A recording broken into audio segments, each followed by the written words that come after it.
Hey everybody, it's going to take a couple of minutes for people to actually start logging in and stuff, but it'll record. So Jason Mooney here. As promised, this is our first in a series, hopefully. I know there's a couple of other folks, not only just folks running for sheriff, but some other positions in the county who are interested in doing interviews. But today, to kick off our interviews, I got Commissioner O'Connor running for sheriff here in St. Mary's County. A little bit about John. He's a veteran of the Army, served with distinction and valor. We're not going to go into that in depth. I think you guys can read his bio. He's also been a member of multiple police units.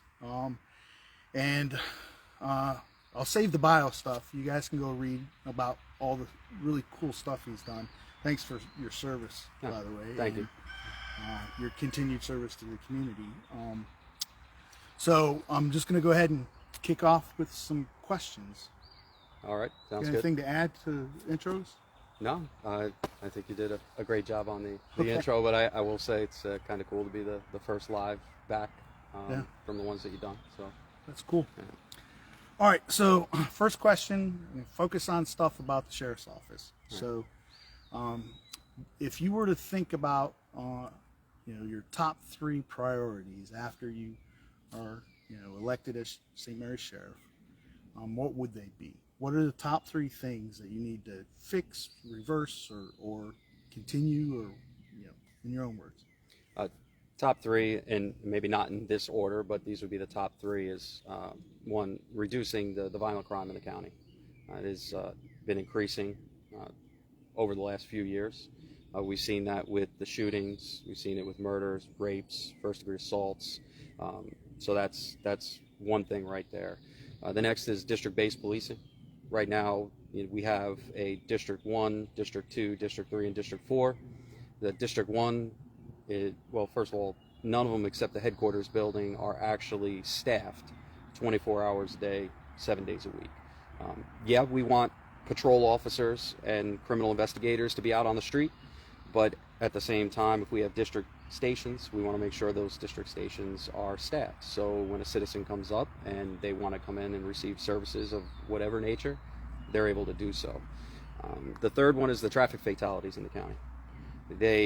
Right now, from 2017, 2020, 62 traffic fatalities. The numbers for 21 and 22 are not firm yet.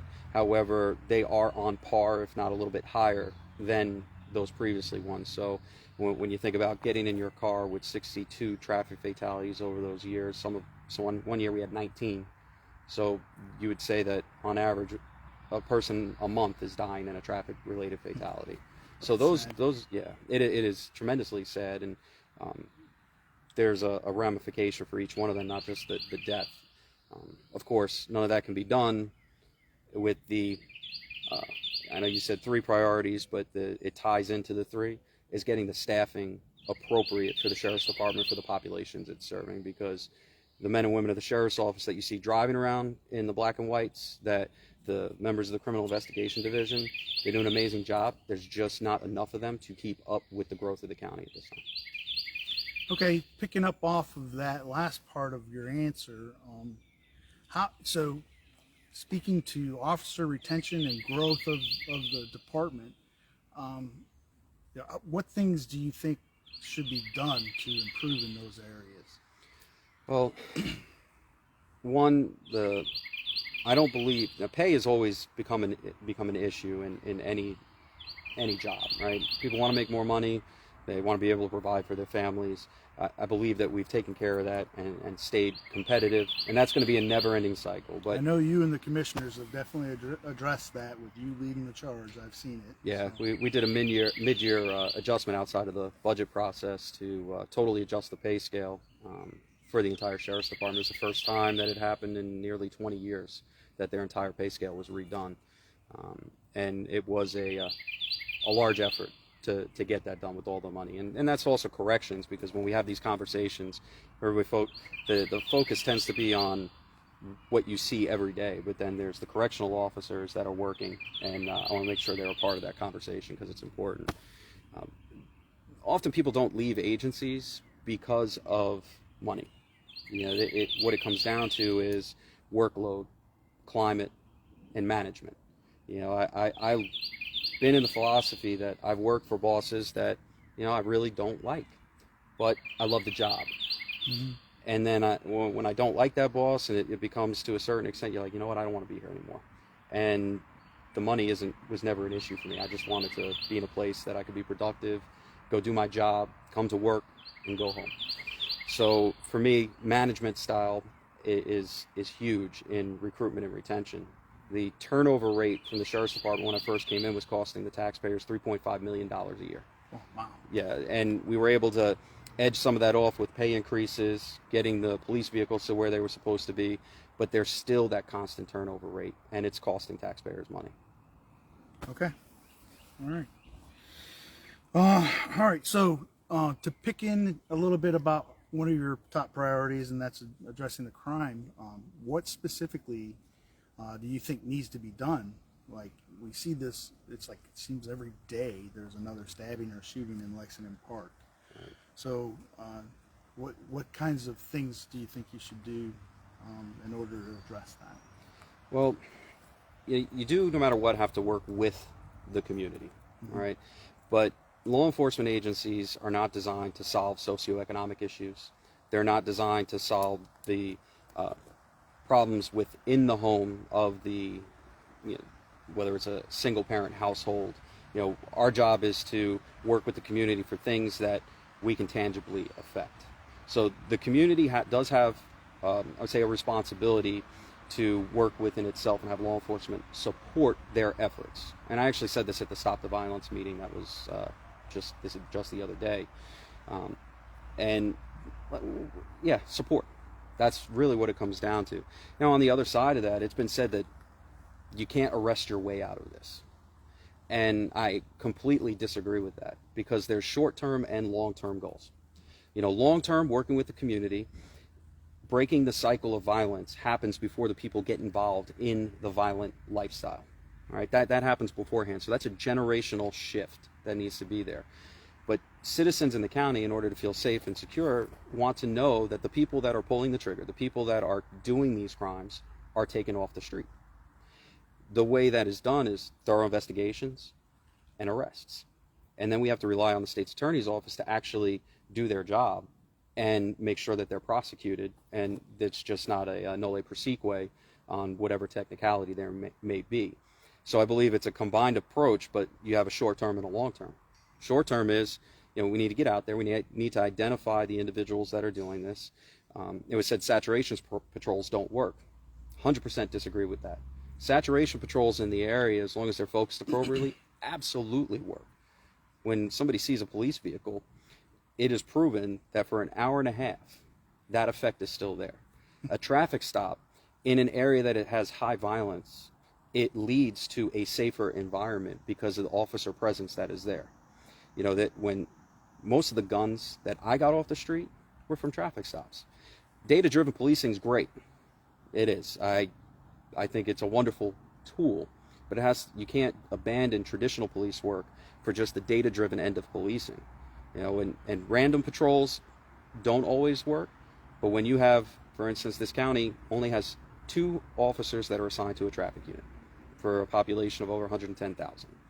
Okay, if you have more traffic stops, and I'm not saying write everybody a citation, all right, that's not what I'm getting at.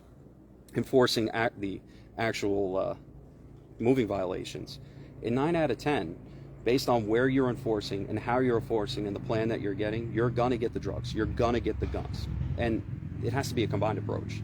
So that's one way to help stem some of the violence that is there from that.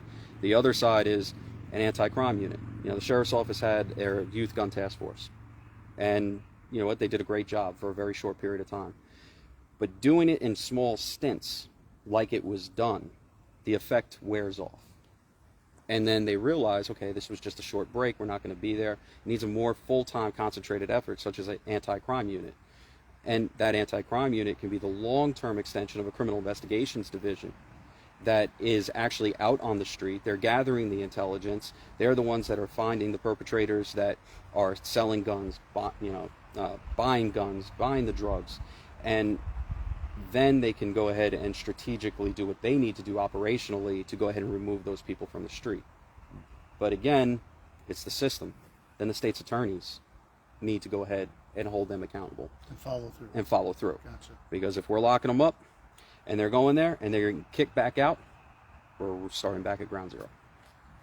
Okay, that sounds like a question I might have for some of the other interviews for people running for office, or different offices. All right, so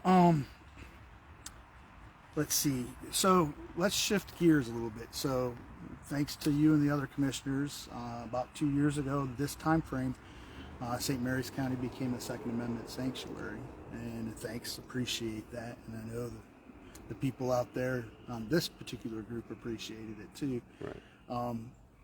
So now we're a Second Amendment sanctuary, have been for a while. What does that mean to Sheriff O'Connor? Well, shall not be infringed is what it means to me. I grew up around firearms, been around them in the military. I deal with my firearms business. I'm an avid shooter, and I believe in people's property rights. I believe in their rights to protect their firearms and themselves. And what that means to me is that, if you're a gun owner, you should be treated with respect. That I would not stand for gun confiscation whatsoever. I believe that as the sheriff, it's my responsibility to stand in the way of those unlawful laws that Annapolis likes to push down upon us. So the question was posed, Maryland State Police, if a law came down, they would come knocking on your door in order to take your guns.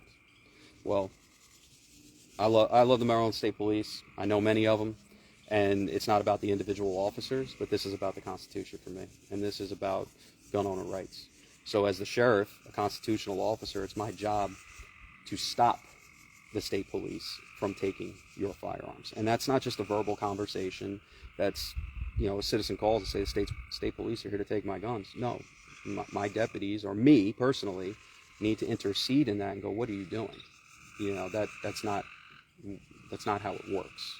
So outside of the most extreme circumstances where the person is prohibited for being, they've murdered somebody with a firearm, the prohibiting factors that are there. An actual prohibited person. Yes, an actual prohibited person. I find that's probably the exception to me, because there is a particular reason that person's prohibited, and that's across the board. Okay. It's usually because they're a danger to other people. And you jumped in full force on that one. I was going to have a follow-up question, but you cut that off for sure. All right, so thanks. That's strong. A couple of years ago, there was a noise ordinance proposal for St. Mary's County, and I'm not going to go into who I think was behind it or anything like that, but you have any thoughts you want to share on the noise ordinance proposals? I had a mouthful when it first came out. I was adamantly opposed to that. And here we are on your range. That's it.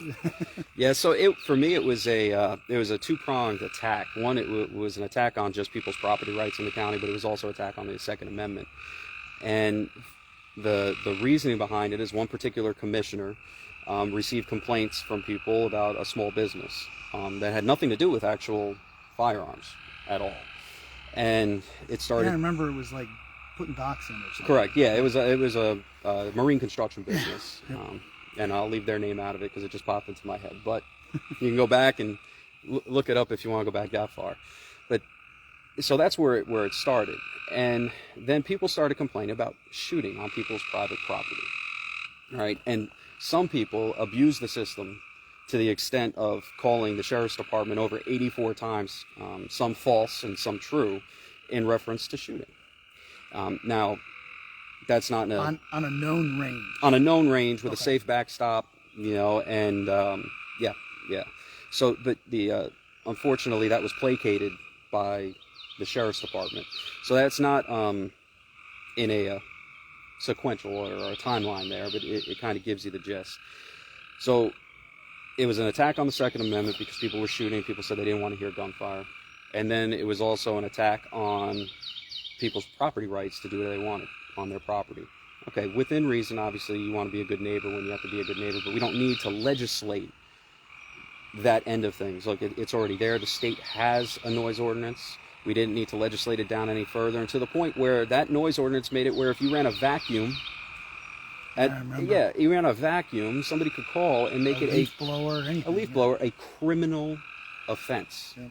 And I just could not support that. So, and actually, I appreciate everybody's support in helping getting that shut down. Yeah. Let's shift to. I hate to do this, but let's shift to COVID. Oh yeah. Okay. So, at the beginning of COVID, it was, what was it? 14 days to bend the curve, slow the curve, whatever it was. I can't remember. Yeah, exactly. 14 days to flatten the curve. 2 years later, here we are. And here we are. So. There's been a lot of things that have happened in our community since then when it comes to the measures that were taken for COVID. We saw, small businesses, community members that's their life line, their whole lives be shut down, and then Walmart stay open and Lowe's stay open. And then we saw, I know for a fact, churches were getting phone calls to 911 saying they're holding church over there, and I know the sheriff's office had to deal with that. I don't know exactly how they dealt with it. I didn't chase it down, but in your mind as sheriff, you get a phone call because of some other pandemic or other thing that says that they want you to go shut down a church. What is your response to that? So my response is no. It was the same response I had up the road. This question actually came up at the last forum, and the way I said it, we coded things out differently up the road. So like 300 was it's done, we're not going, or 100, nothing found. And as a supervisor on the road, we would get those calls all the time. Somebody's not wearing a mask. This business is open. No, that's not our job. 300. I'm not going out. Neither are my guys.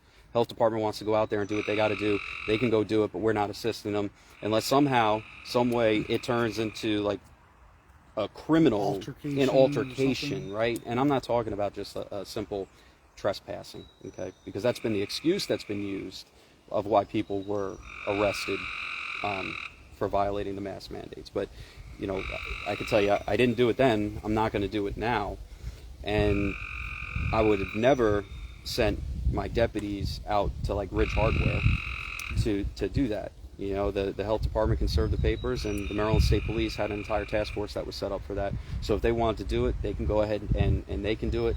My deputies have more important things to do throughout the county to handle, especially with crime the way it is. So no, the answer is no on that one. All right, cool. You've covered a lot of the stuff already. Just your depth there is pretty cool. So there's been some initiatives to take away qualified immunity for police in the state. I know they're focused, I think, mostly on the state police there, but I think they're trying to also suck in the sheriff's offices around the state with some of these. So qualified immunity, they didn't get far this year. It went into committee and it died there, thankfully. What are your thoughts about qualified immunity and initiatives to try and do away with it? Well, I think it's legislators in Annapolis that are disconnected from the reality of what police work is and the demands that the citizens have on law enforcement officers. They truly are disconnected, and what they're doing is they're riding a national narrative that is being pushed by news outlets. And there's some truth there. There are cops that shouldn't be cops, and they're bad cops out there. Look, you can't deny that. But to go across the entire spectrum, it's not just hurting the officer; it's hurting the citizens that they serve. So the Police Accountability Act of 2021. There's some good things, and there's some bad things. I have no problem with the Police Accountability Board. I actually think it's great. So that adds another level of transparency to the process that you normally wouldn't get. So the questions are, it's come up, well, the citizens should accept that we're good at policing ourselves. Well, guess what? Now they know whether you're good at policing yourself or not. And ultimately, because of the Police Accountability Board. And ultimately, we're accountable to the people we serve. We're all public servants. So to me, that's one of the best ways to do that. Qualified immunity, I think it's a severe detriment to law enforcement, the individual officers that are going to have to operate, and quite frankly, you need to take it away. To take it away. Yeah, absolutely. Now look, an officer can lose qualified immunity if they're acting so severely outside of the scope under the color of law. They will lose that, and they can be held individually accountable. Well, that's the whole name of it. It's a qualification of the immunity. Correct, and that's the disconnect. Everybody says qualified immunity, and it's a trigger word. Just like the law enforcement officer Bill of Rights. Like the law enforcement officer Bill of Rights made it no less difficult to remove an officer. In fact, it just gave the framework of how to go about a disciplinary process for that officer, and instilled a process that the officer also had to follow procedurally. That's what it did. But it became another trigger word to say, what are we going to do to go ahead and change the landscape of law enforcement? But like you said, qualified means qualified. And if you go outside of that and pierce the veil, so to speak, then you know what, you're going to be hurting. Gotcha. Since how we're on the topic of disciplinary actions and stuff like that in the sheriff's office, is there, and I kind of shooting in the blind here, is there anything in that realm, in that vector, that you think needs to be addressed if you are elected as sheriff? Yeah, absolutely. I believe that there's a true acts of misconduct. So first of all, there's making a mistake, and then there's making a bad decision. And internal affairs should be reserved for acts of misconduct, right? When I say misconduct, I mean, intentional misconduct by a law enforcement officer. So to me, a lot of the disciplinary proceedings that need to happen need to be regulated back to the supervisors and the commanders over those squads to be able to handle it themselves. And if that supervisor, that sergeant, that lieutenant doesn't feel that they can handle it, then they can refer it to internal affairs. And internal affairs, unless there's an intentional misconduct, first, the way I view it is a criminal violation, an intentional violation of policy, or a violation of civil rights. Those three things. Internal affairs should be all over it. Other than that, they can help the supervisors at the lowest level, but it shouldn't be going back 6 months for one infraction to find what else did you possibly do over the last 6 months to stack charges. Piling on charges. It's there has to be a balance of discipline, but there also has to be a balance for the officer, and there has to be a balance with the citizen. So there's three ways that it needs to be managed, and unfortunately sometimes citizens have an unrealistic expectation of what the disciplinary process is, which leads me back to the Police Accountability Board, which I think is actually a great tool in this entire thing to show what we're doing.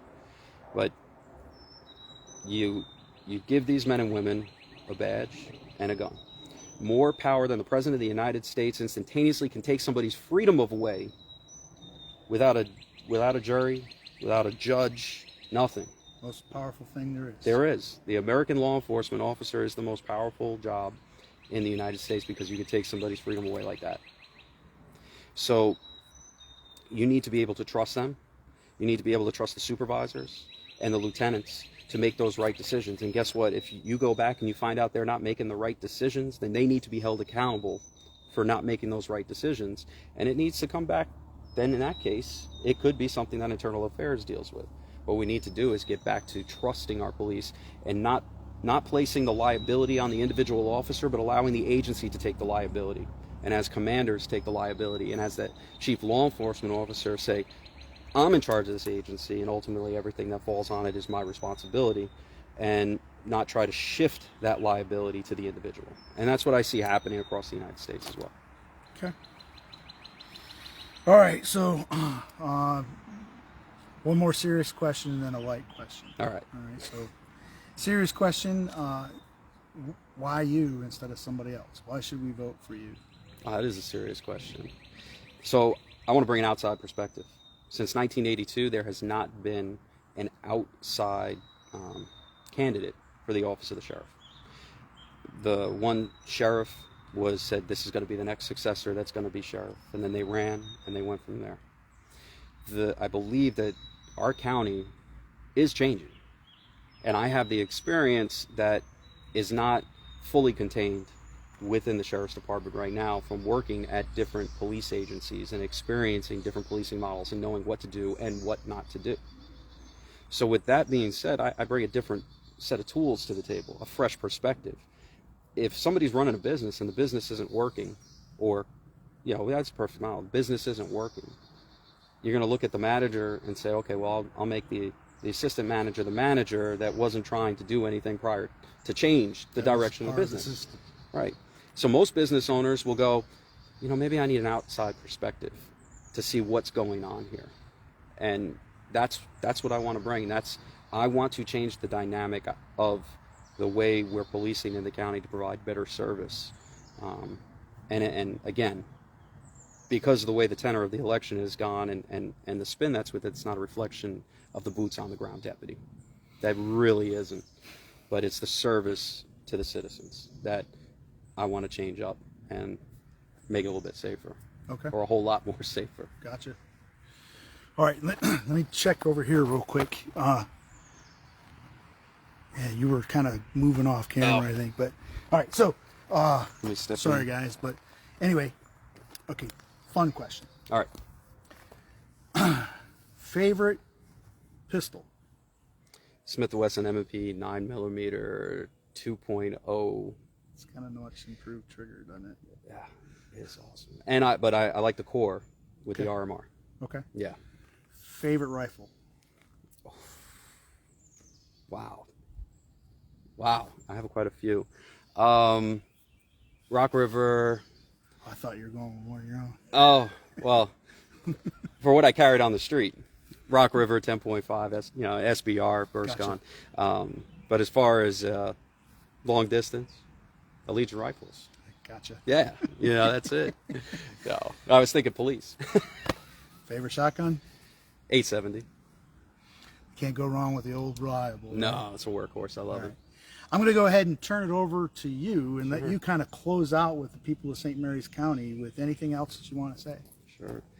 Well, one, thank you for the opportunity. It is pretty cool to be the first back on the live. And I am asking for your vote in July 19th in the Republican primary. This election is critical and pivotal for the future of St. Mary's County, the Sheriff's Office, the men and women of the Sheriff's Office. And I truly believe I bring the right experience to the table that can not only protect your rights, but also ensure that we're referring back to the Constitution in everything that we're doing. It's going to be a shift one way or another, and we can have the same thing that we've always had, or you can make a choice to have something different and lower crime, lower violent crime, protect your rights. And not only that, have somebody that for the last 8 years has lived their life on camera, behind a microphone, making decisions, and has been accessible to everyone and anyone that ever wanted to get in touch with me, good, bad, or indifferent. And I have answered calls at 3 a.m. So I appreciate your time and tuning in, and we'll see what happens on July 19th. Well, best of luck to you and all the other candidates. I appreciate you meeting with us and inviting me out on the range. Yeah. You ready to hit some targets? That's it. Let's do it. All right. Thanks, guys, and let me see if I can figure out how to finish this.